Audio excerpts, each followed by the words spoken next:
Hi, this is Grace chatting, and I'm the founder of Relationship Academy, where we teach lessons they didn't teach at school. And I want to extend a very warm welcome to you. Welcome to Relationship Academy, and thank you for signing up for this video series, which I hope you will find really useful, and I hope that it will make a difference for you and your relationship. Now, the video that we're going to look at is a blueprint for building a happier relationship and family, and it's part one because there's a part two and probably a part three as well. So I'm going to take you step by step through this process. Now, clearly, there's a lot to cover, and I won't be able to go into as much depth as I would like, but we'll cover the blueprint, because one of the things about Relationship Academy, it is about bringing to your awareness those things that we don't usually get a chance to learn about, and I'm offering you a kind of a blueprint. So before we get going, please switch off your mobile and switch off Facebook if you've got it going, and switch off the emails, so there won't be any distractions, because this is important work. And grab your notebook and pen, because I'll be asking you to take notes. You'll be doing some exercises, and where you see the little icon with the coffee cup, that indicates that you might want to grab a cup of coffee and pause the video and make some notes and think about the concepts that I'm talking about. And where you see PDF download, that means that there's a PDF that comes with the video to download. So you may be wondering, why do my relationships never really get off the ground? Why do they come crashing down when I least expect it? You know, I often see people who really believed that their relationship was fine, and all of a sudden their partner announces that they're not happy and they want to leave, and you know, the other one didn't see it coming. How come we're so miserable when we used to be so happy? You know, it is bewildering if a couple start off really happy and looking forward to the future together, and then it all goes adrift and they finish up disillusioned. Many of you might be thinking, should I stay or should I go? And others are kind of scratching their heads, wondering, what more can I do to save this marriage? And some of you might be thinking, is this it? Is this as good as it gets? And actually, if this is as good as it gets, it's not actually what you want. So fear not, because you can do this step by step, because successful relationships, they're built. They don't just happen. Now, when I say they're built, it doesn't mean that it has to be, you know, a lot of hard work, and it doesn't mean that it can't be enjoyable and happy doing that. It depends on your attitude towards it, and you can choose your attitude. You can decide whether you want to commit to this process, and actually decide, well, do you know what, I'm going to make the most of this, I'm going to enjoy it. So here we have the house of relational intimacy, and you'll see at the very bottom the foundations of it are self-knowledge and self-acceptance, because as we all know, and it's pretty well recorded by philosophers and psychologists and all kinds of people in between, that you cannot really have a happy relationship with anybody unless you have a happy relationship with yourself. Now, a lot of people have that the other way around, and they think, well, I'm not very happy, but if I meet somebody to have a relationship with, then I'll be happy. Well, actually, you know what? It doesn't work that way. And that's why I would say many relationships do break down because people thought the relationship was going to make them happy, and of course it doesn't. So the bedrock is self-knowledge and self-acceptance. And then there are four cornerstones. There's mutual respect, there is developing relational skills, because it doesn't just happen, and there's taking personal responsibility for how your relationship goes, and resonance, building up resonance between the two of you. And then we have 6 pillars, which is cherishing, commitment, communication, chemistry, consciousness, and connection. And so I'll say a bit more about those. Probably we'll go into depth in those in part 2. But all of these go to building a house of relational intimacy. So, what do I mean by relational intimacy? Well, it's a quality of a relationship, it's a depth of relationship, it's being in harmony with each other physically, mentally, emotionally, spiritually.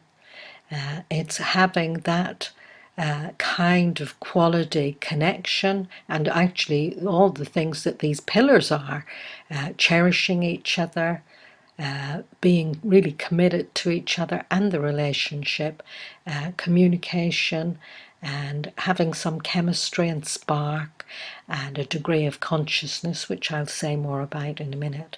And that kind of connection and connectedness, which makes you feel like you belong. So it's having that kind of quality, and there's a fulfillment in it. So, why should you listen to me? Well, I just want to say that for more than, well, maybe 37 years now, certainly over 30 years, I have spent countless tens of thousands of hours and pounds, and I've put masses of energy into courses and training and professional development. My background was working with children and families as a social worker, and then I trained as a family mediator, as a family therapist, as a psychotherapist, and as a life, business, and executive coach. But actually, I focus on relationship coaching. So I've over the years had tens of thousands of clients from whom I have learned a lot, and I think I have worked with just about every kind of relationship problem that you are likely to think about. So I've had a lot of professional development and experience and expertise. But also personally, I married when I was 21, and I was very keen for that marriage to work, and I stayed in it for 18 years and worked hard at, trying to make a go of it. But, we had 3 children and it didn't work out. And, that was sad. I realized when I looked back that I really didn't know very much about relationships at all, and it was hoping that things would work out, but I actually was quite ignorant, and like most people, I married assuming it would all happen. So then I had 10 years of being single and as a single parent.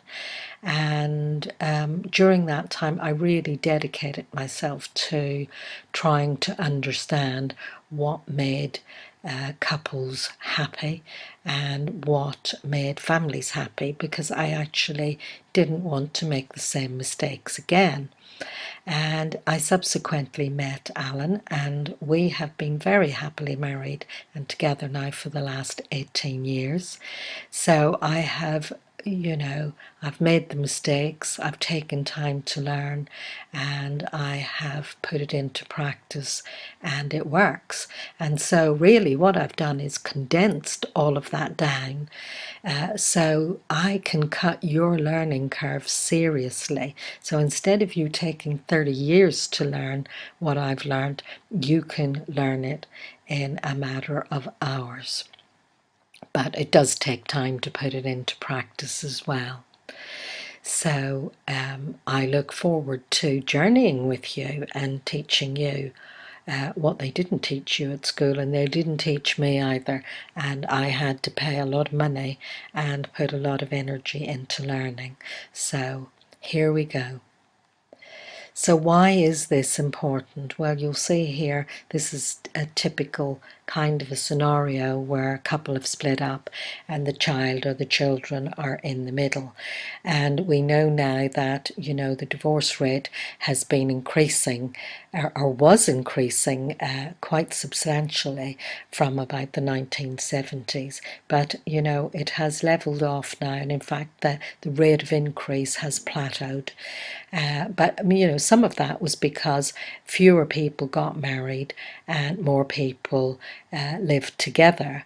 And but we do know now that research is showing that, in fact, 75% of cohabiting couples are breaking down, whereas it's 50% of married couples, or nearly 50% of married couples. So, the upshot of that is that in the UK, certainly about 60% of teenagers in the UK are not living with both of their birth parents. And, that means that increasingly children are growing up without having a consistent, exclusive couple relationship role modelled for them. What they're having role modelled is serial relationships, and breakups is what is being role modelled for them. And it is very important because as I say, there is a transgenerational aspect to this, and that makes it important because the research shows that if children grow up, in a family where the parents' relationship breaks down or their marriage breaks down, then those children are more likely to have failed relationships when they grow up.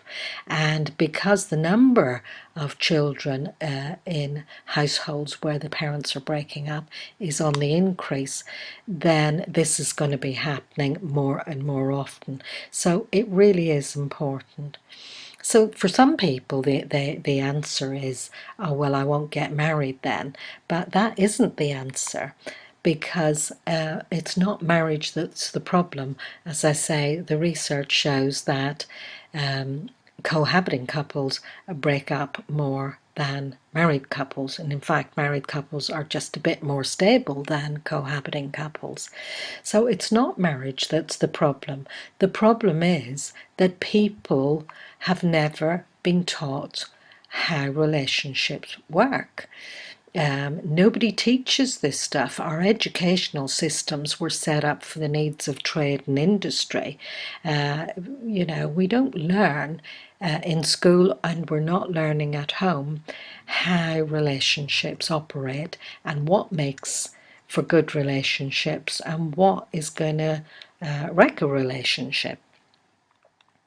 So, like myself and many other people, you come into marriage, reasonably young, and there's all that birds and bees stuff, and you kind of think, oh, well, we don't need to learn about this. We'll just find out. We'll fall in love, and, love makes it happen, and we'll just live happily ever after.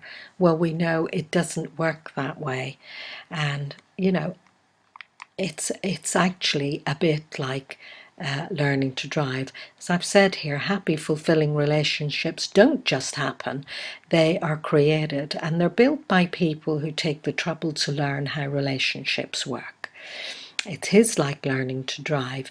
If you are a driver, or people who are drivers, to get that driving license, you need to make a decision that you want to be a driver, that you want to pass your driving test and have a license, that you want to be a safe driver, that you're not going to become injured or kill somebody else or injure somebody else on the road.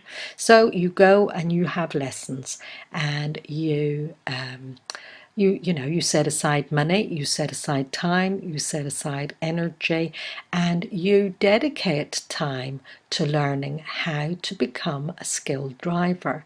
And we all have a bit of driving that maybe we find a bit difficult. For me, it was reversing around corners, and I can remember going over it and over it and over it until I got reversing around corners wet off. And, I practiced and I would talk to people about it. I would ask my instructor questions. I studied the highway code. And, that's what we do in order to be able to be a proficient driver. And in fact, you know what? People generally put more time to and energy and resources and thought to learning how to drive than they do to learning how a relationship or a marriage works. So, you know, you have to be prepared to do that.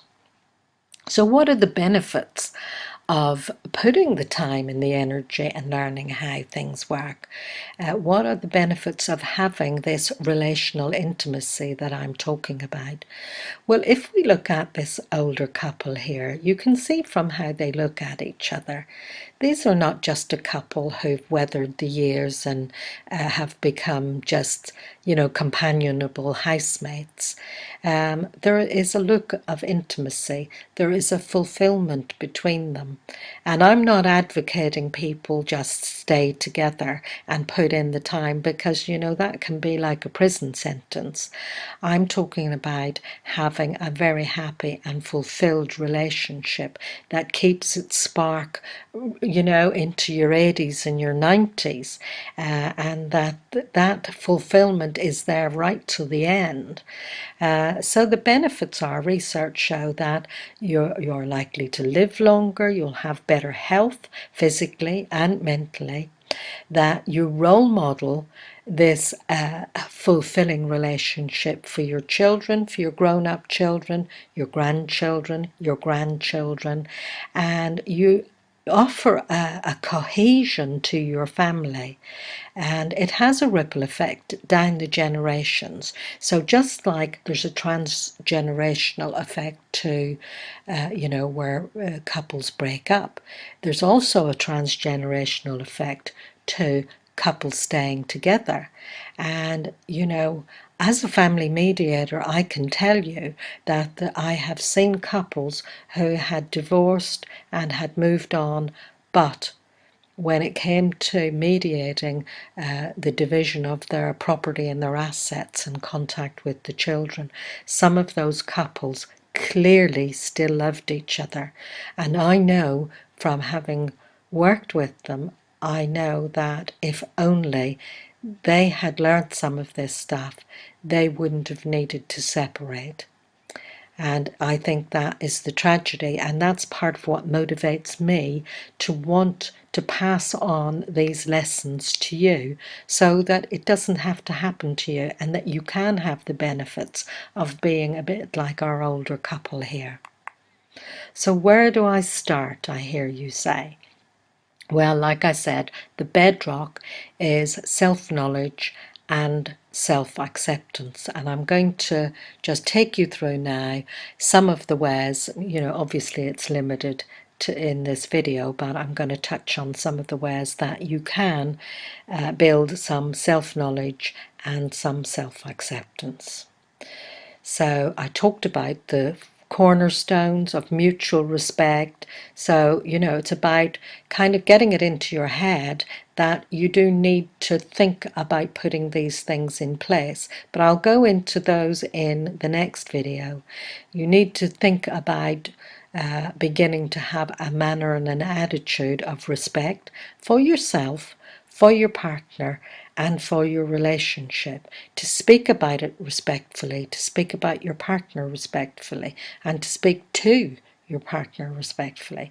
You need to develop relational skills, which I'll say more about, and some personal responsibility, that you do have some responsibility for how this relationship rolls out.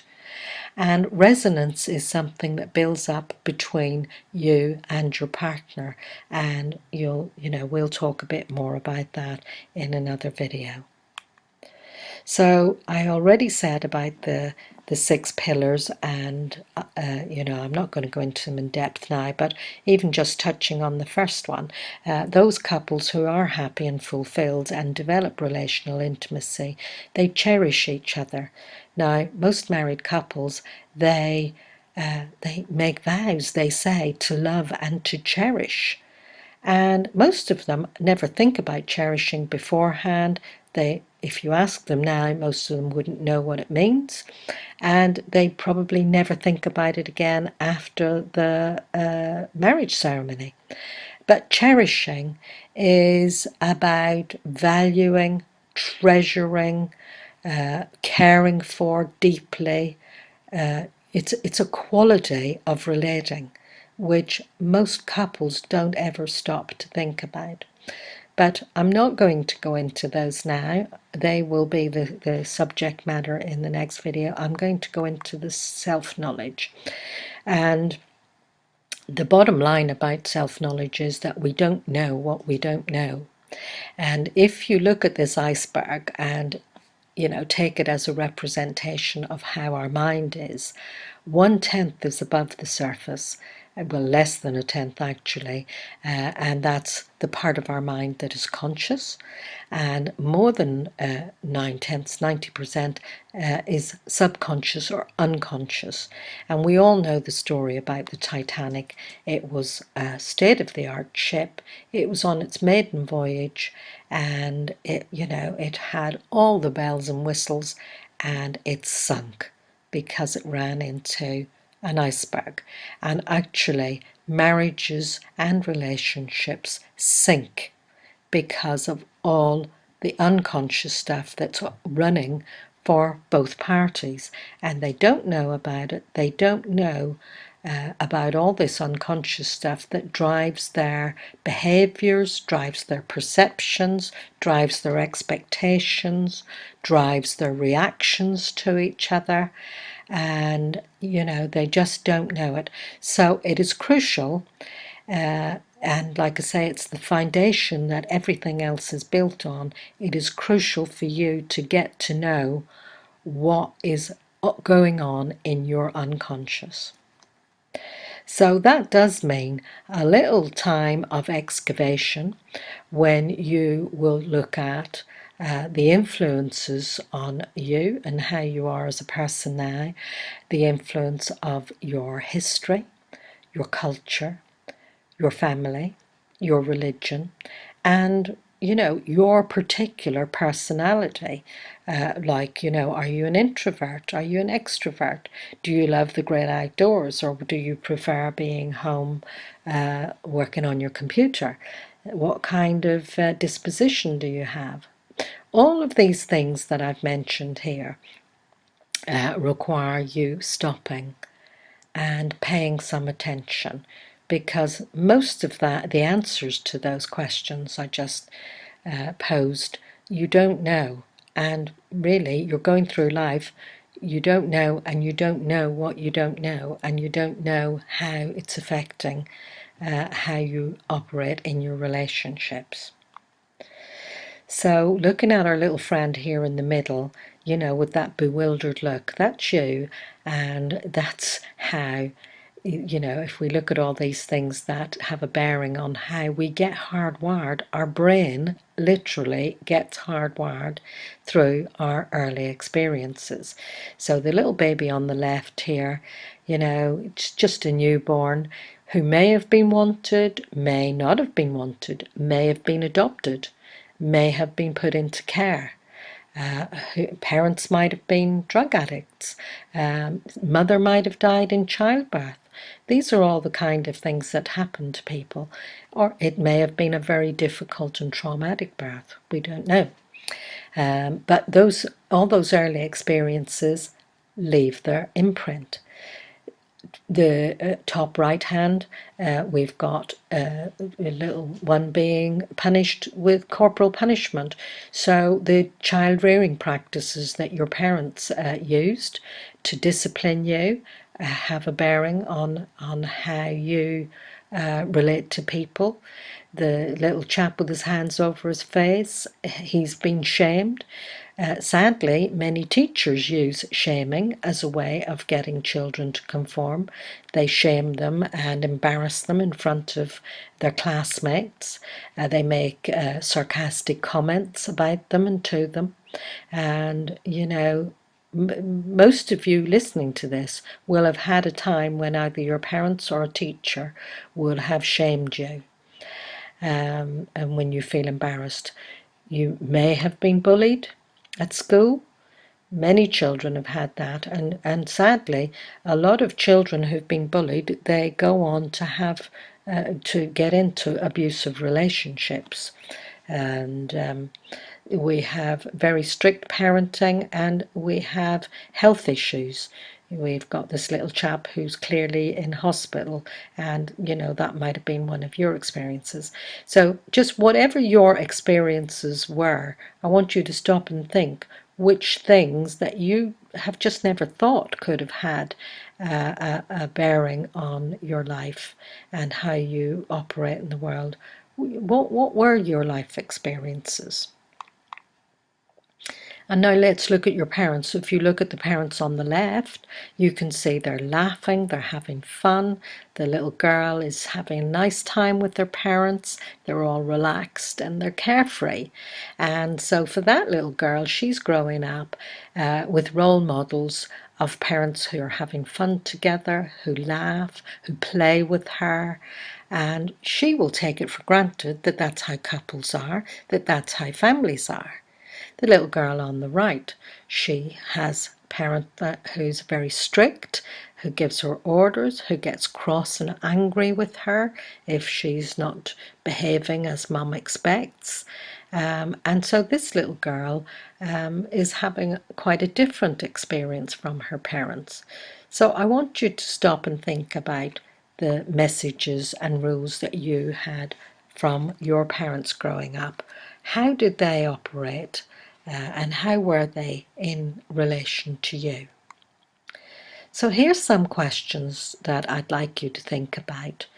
Did your parents, did they talk to each other about their experiences? Did they talk about, how they felt, whether they felt sad or happy or fearful or glad? Or did they just, not show their feelings? Did they show affection? Were they warm and caring? Did they speak up for themselves? Did they pay attention to each other?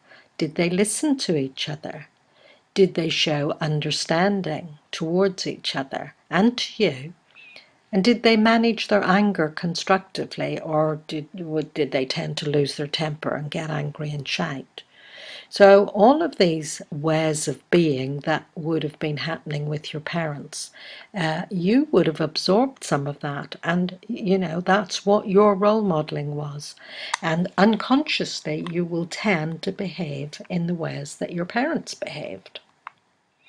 So, looking at your family and your extended family, was it an open or closed family? So by that I mean, were your parents and family, were they open to having friends in? Did they just have friends who were like them, or did they have friends who perhaps were from different races, different cultures, different relationships? Were they discriminating or were they accepting of people who were different? Or were they suspicious of other people? Did you have friends in to stay? Did you have sleepovers? Did you have birthday parties? Were your friends welcomed or not? So have a think about that and make notes. And now your culture and religion, if you look at these two beautiful young women, you can see they clearly come from different cultures and different religions. Our young woman on the left is clearly very at ease with herself and her body and her freedom, and she feels quite free to wear what she's wearing. Clearly, the young lady on the right, equally beautiful and equally happy looking and equally at ease with herself by the looks of it. She's had a different upbringing and background.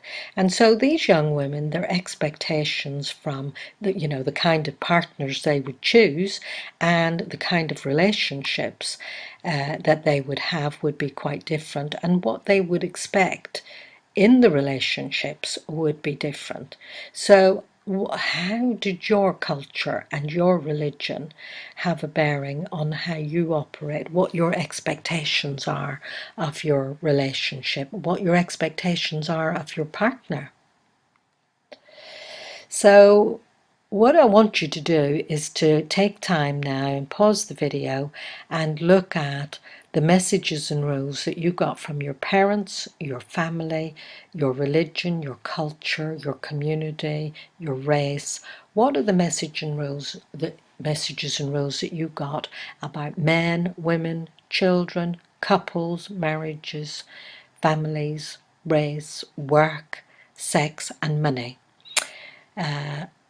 It's worth making a note, because that is you finding out what's below the waterline of that iceberg. That's you making it conscious. And look, let's face it, the three main things that most couples get into conflict about is money, sex, and children are the three main things. And after that is their families, what degree of involvement they have with their family. So do take at least an hour to make notes on this. So these messages and rules become your operating system, and you operate with all of that, and really you've got to stop and make it all conscious.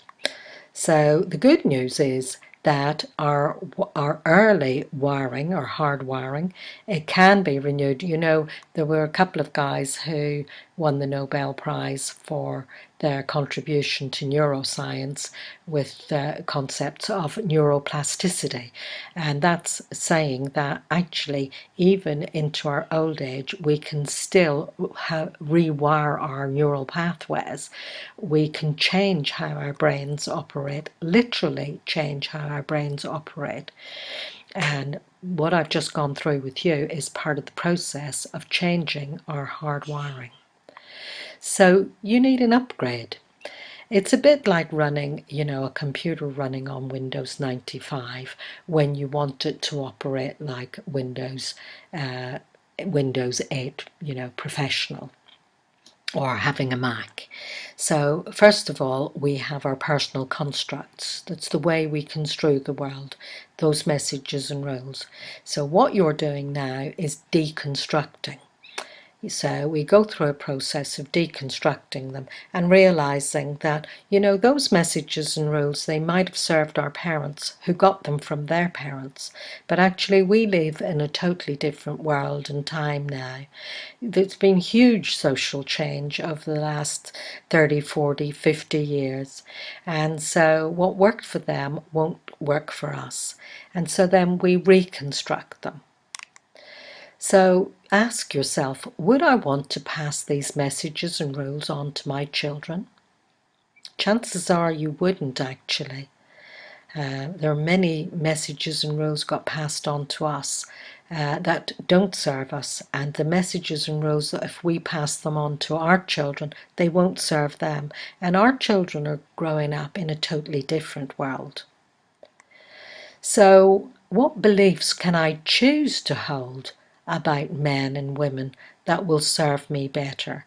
You know, you may be one of those people who grew up, if you're a woman, hearing maybe your mother or aunt saying, oh, well, you know what men are like. They're all the same. They're only out for one thing. And by that they mean sex. Well, you know, that's not actually true. It may be that men do have a keener interest in sex than women, but that's not necessarily true either. But it's not the one thing that they're out for. But you know, people take these beliefs on board and they operate as if it was a fact and it's the truth with a capital T. So I'm asking you to think about the beliefs that you hold and actually choose to reframe them, review them, change them to something that serves you better, because a belief is only a belief. We all used to, well, not we all, but historically people believed that the world was flat. And we now know it's not flat, as we can see here, it's round. But it took a long time for people to come around to believing that. Beliefs can be changed, and you need to hold beliefs that serve you. So in the next video, we will look at some of these relational skills, which are emotional honesty, listening, understanding, assertiveness, caring, encouraging, conflict regulation, and problem solving. These are some skills that really will make a difference to the smooth running of your relationship.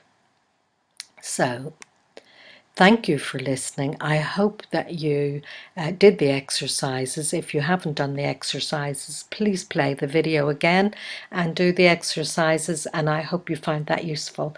Your comments are very welcome, and please feel free to email me at grace@relationshipacademy.co.uk, and I shall try to answer as many of the emails as possible. And I hope that you will sign up, or you will be receiving anyway. If you signed up for this one, you'll receive the part 2. So bye for now.